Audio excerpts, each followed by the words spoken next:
So here we are back at GamePod's Combat Zone, over a full 14 months after it originally opened. So we're gonna go inside, take a look, and hear some people waiting for Bob's Rebel Camp event to start. We're gonna go inside, take a look, and see how much has changed. Like before, you used to have this big open bay, and they've actually put it to good use. You have the loading dock back over there, tables here for people to start setting up teams, and over here you have a reg desk. And one of the nice things is they actually have a snack machine. That's a big plus. Wow.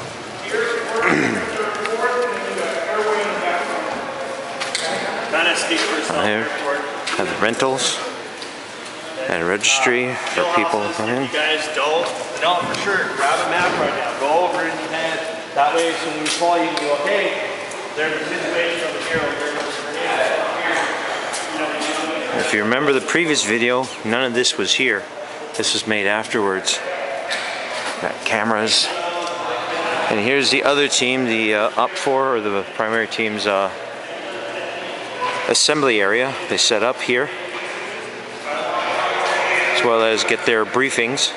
There's a little platform with a plasma TV.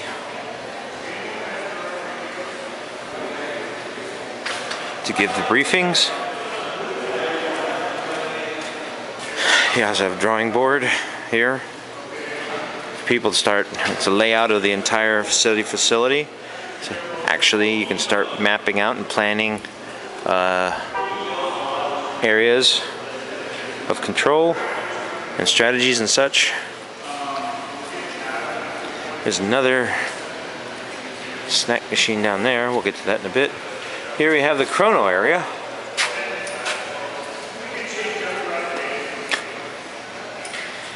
Everyone can test their guns. And one of the things I like about this place is they take into account all the heat created by the mass number of players that are here. And they've actually taken steps to alleviate it. They have big fans up on top. And you've got snack machines and drinks. Here you also have a retail store for selling ammo, BBs, and gas. So if you ever run out, they have some available for you. So enough about the pre-staging areas. Let's go to the facility itself and see how much has changed.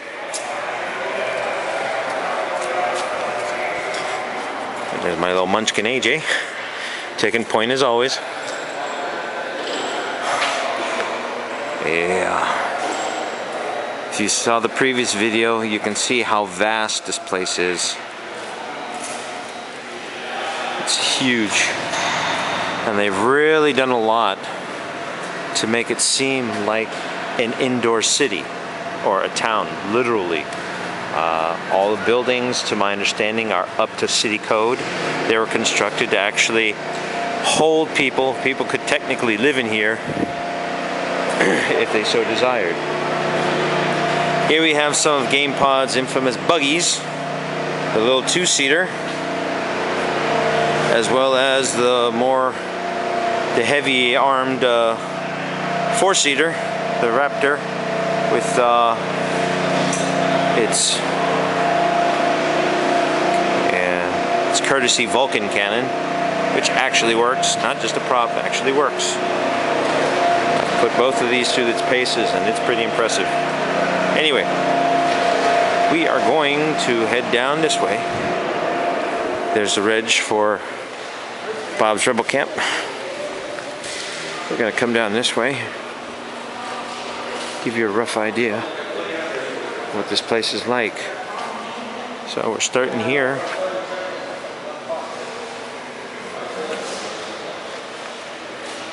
Starting here on A Street, going to the first building.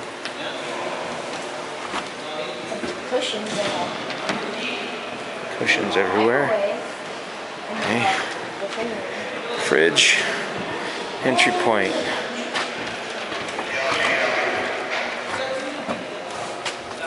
comes complete.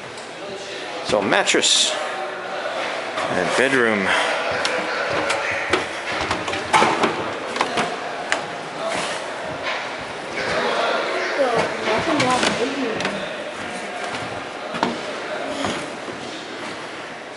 This is just to make it feel like a building.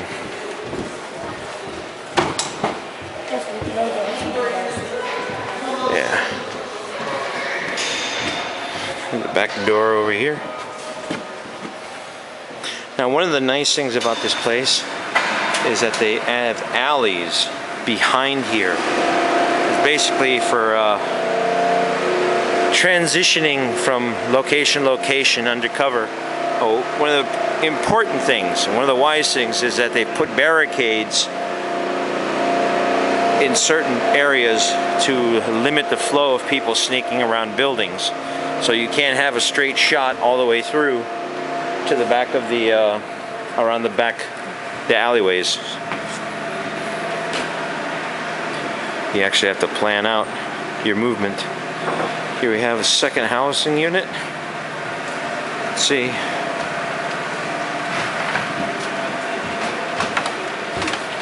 Considerably realistic, and as mentioned earlier, this place was designed according to city construction code. The buildings are very sturdy. We have a dead end area, probably a closet storage area.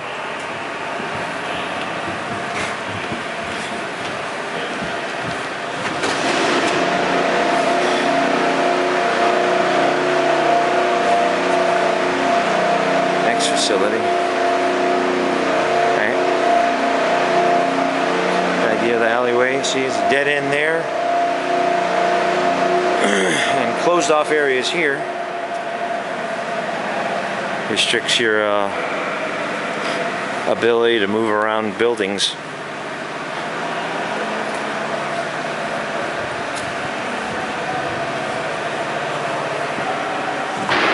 Going to another family unit.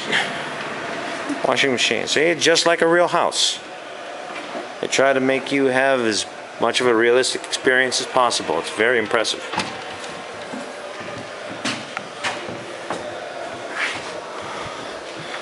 We have one bedroom, another bedroom, storage closet. It's a storage area, just like a real house, AJ. One of the things you'll notice is that they have huge windows. They do actually allow you to crawl, well, to climb, and in some cases jump through the windows. Might not guarantee what's on the other side, as I've personally experienced, but it adds a very strong level of realism to the whole experience. See, another residentially designed area. Couches, mattresses. This one's pretty much, these facilities here are pretty much the same as the first three we walked through. It is my understanding that SWAT and law enforcement teams actually use these facilities to train. So this is how you can have multiple units practice without having to clear out the previous group. Just have them go in different houses. Here we have the obvious respawn point. Just a little building, not much here. Also use it for storage. And players respawn here upon their airsoft death in combat. So that was Avenue A. We're gonna head back a little bit. There's the airport down there. We'll take a look at that a little later. We're gonna head back a little bit and check out the schoolhouse.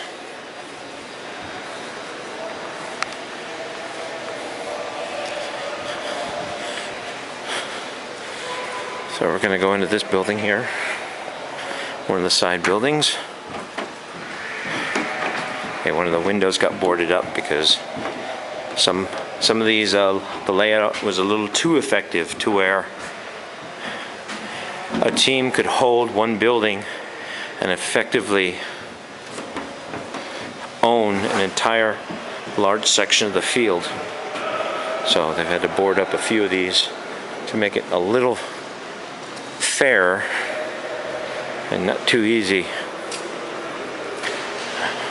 I believe this is the bar. Yep. We got the bar here.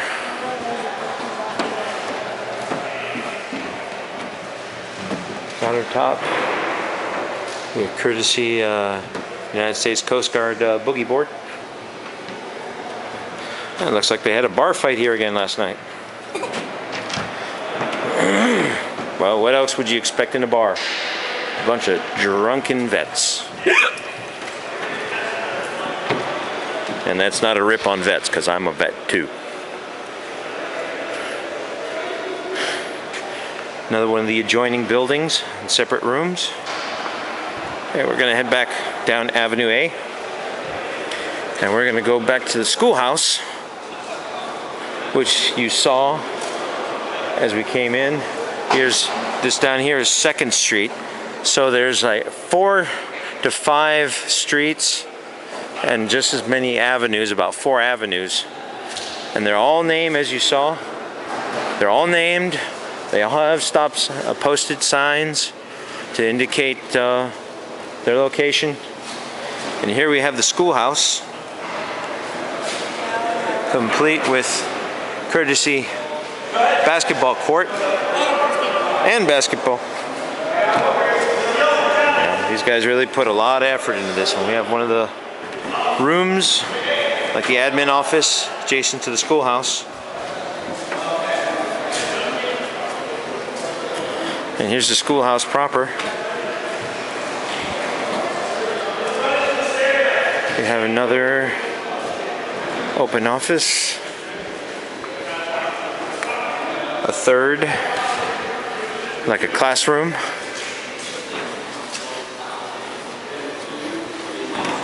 And here you have hallway for smaller classrooms. Those really, really small cubicle type ones.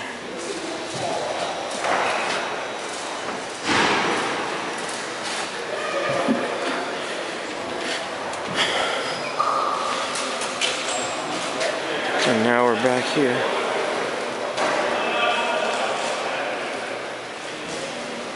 So having completed this area, we're gonna go down B Street. See, like I was saying, all these places are, all these streets and avenues are marked 1st Street and B Street.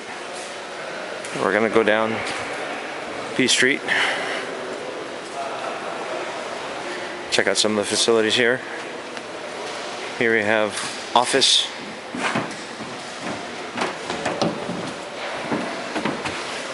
Leave the office.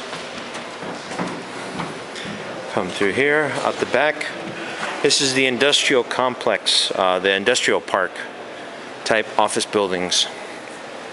All these in close proximity. And that was a courtyard back there.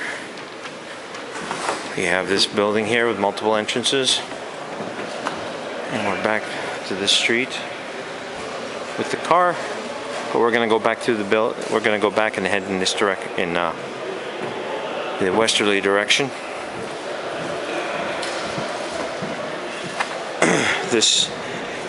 This area here between the buildings is the courtyard. Much like an industrial park, you have several buildings close together. You have a little contained area for recreational use if you so desire.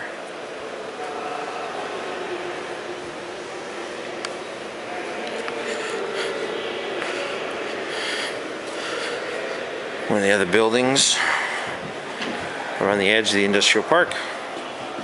Thunder Bee. You see all these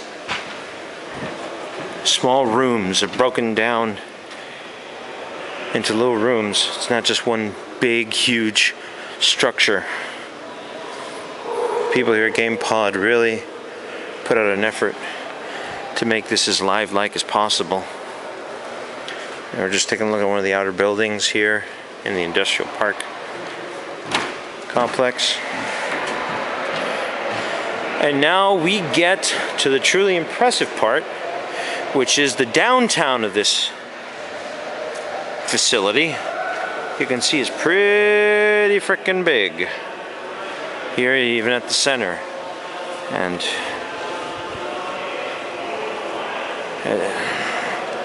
what we have here is a gas station. Yes, they actually put a gas station, or a mock-up of a gas station, in the middle of town for realism. We have a couple cars here and a school bus, because we all know how terrorists love school buses, or at least blowing them up. And over here we have the bank. This is where a lot of action happens. Nice big open space, many entry points, a lot of windows. I remember diving through that window right over there, trying to get away from fire, only to find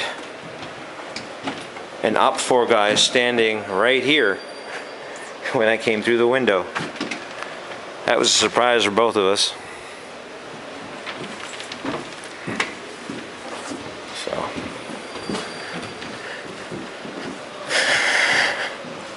this place is definitely an experience. I'm gonna head back down this way. And now we've got, here's 3rd Street. We'll take a look at that in a bit. No, actually, let's take a look at some of these buildings here.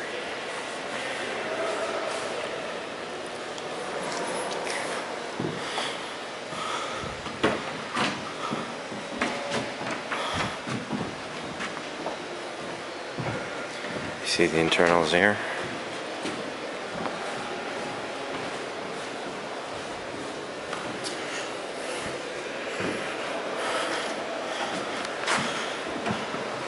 Good is that you have these in these buildings, the smaller rooms, they have smaller windows, so, and higher, as you can see, so it's not as easy to climb through, but it's still good and effective to shoot out of, to hold your position, provide cover fire as your teams advance.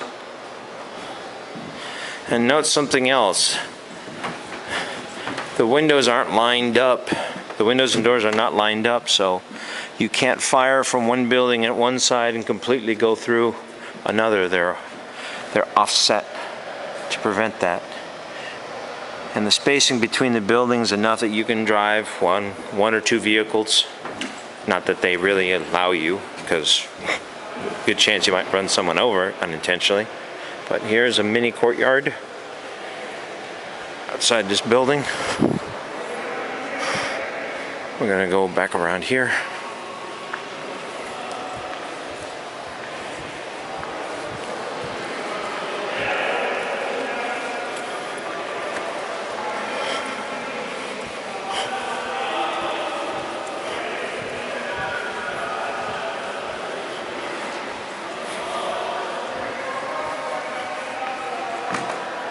There's a nice S-type building here. And this one does not have a dedicated door exit, but it does have large open windows, so you can always climb through, jump through, whatever you want. There's a back alley here, so you can move from the spawn point undercover between the facility boundary and this building, and there's a dead-end alleyway to prevent people from having a straight shot all the way. I've seen many firefights in this alley alone. It's pretty impressive.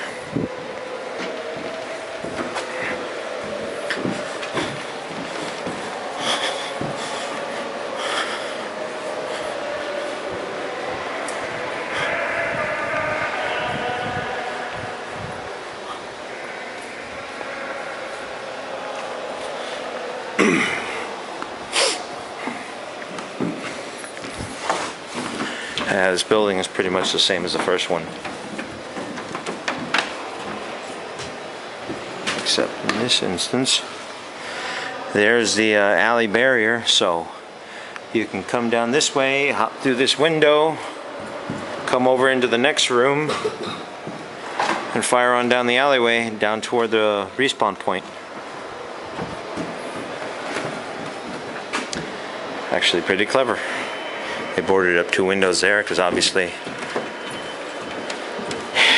it was becoming a little too much for people to hold, you know, getting a little uneven, unbalanced in the gameplay. So take a look at this building over here.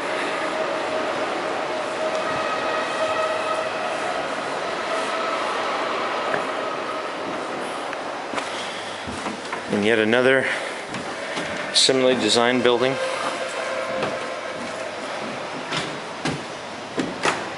Barrier there and a barrier there. There's a nice little hideaway that you could pull your reinforcements, or just duck out of the line of fire for a little bit without having to worry about getting hit. And we're getting close to the airport terminal, but we're going to save that for later.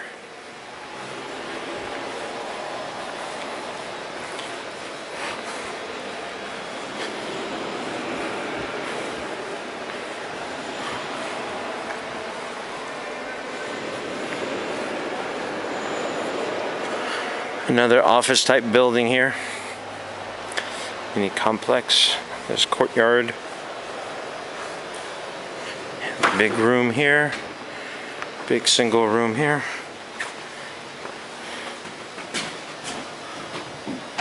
Can't recall what the front desk of an office. And you have the working area back here. Not sure what they've designated this building as.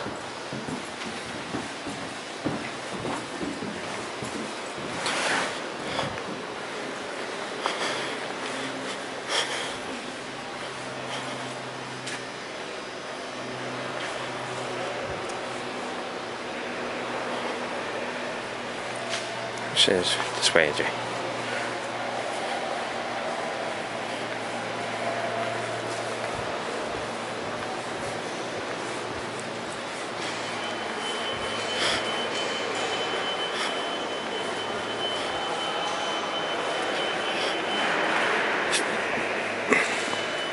There's a funny little guard shack over here right in the middle of town, offset from the gas station. Right now they're using it for storage. And here we have one of the they've designated the corporate headquarters. Yeah, the corporate headquarters of Umbrella Corporation. Go figure. And much like it suggests, this is a pretty big, complex facility. You come here through the front 2 areas, 2 houses, 2 rooms, excuse me. Here you can see we got a hallway with multiple adjoining rooms. Got this one here. Got this one opposite over here. Go back. Now these rooms by themselves are not all that impressive.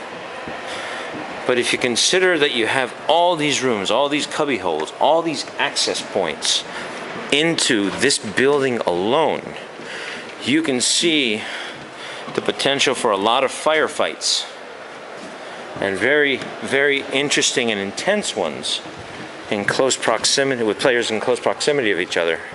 And all this while there's a greater battle going on the outside. It's really impressive.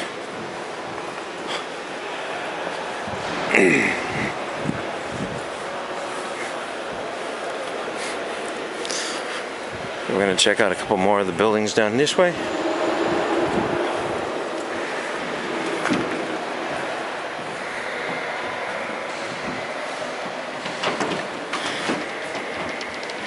Here we have a simple through and through office building.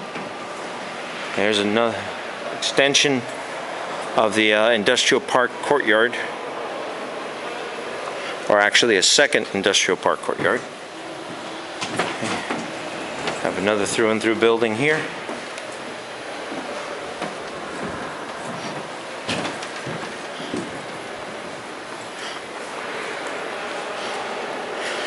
And yet another through and through.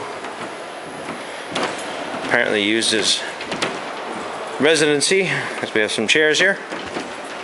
There's a lot of access ways. 3 doors just to get in here. But we're going to finish up here on on Street C. And first, now we come to the sort of just random buildings, or multi-purpose buildings, if you like.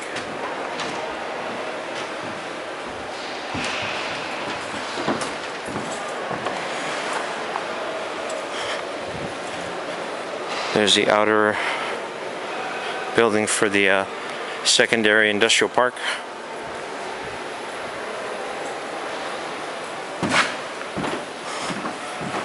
One more building here at the edge, at the eastern edge of the facility.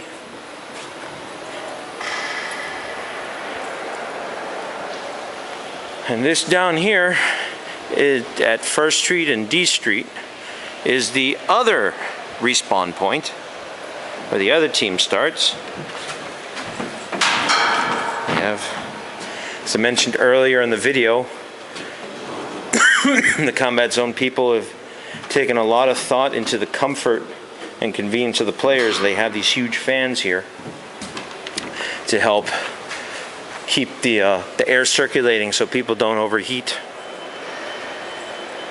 You got this nice big blank cubby hole here where people can group next to the staging area, or it could also be used as a storage area, whichever.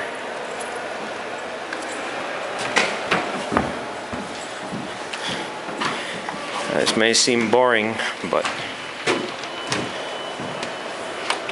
once you see this facility in person, you'll be very, very impressed with the size and scope of it. I mean, it's huge. That little alleyway there. And now we're going to go down to Airway Boulevard. And this here is the interesting, the very unique and often heard of jail. Yes, they actually have a jail here in the facility. And this jail has a purpose. See, this jail is used to penalize cheaters, people acting dangerously, behaving dangerously, foul language, not calling their hits. And fittingly so, each one of the cells here is made to punish the players. Like we have our little pink Hello Kitty cell in here, that if someone is caught cheating or misbehaving, they're penalized 10 minutes. They have to sit out the game for 10 minutes, or unless one of their teammates pays a monetary fine of, I believe it's about $10 to $15 to get the person out early. And here we have the My Little Pony cell. Next to that, we have the Rainbow Bright cell. Yeah, do you just imagine? The worst one. And the worst, AJ says the worst one, the Teletubbies cell with the Care Bears. So this facility is really, really made to shame the players into complying with the intent of the sport. You know, it's a game of fun and a game of honor, and you really, really should focus on that and consider, like, you know, you're not here just for yourself to play. There are other people playing. Take their feelings and stuff into consideration. Like, cheating's not good for anybody, so just don't do it. And a little short dead alleyway here. Now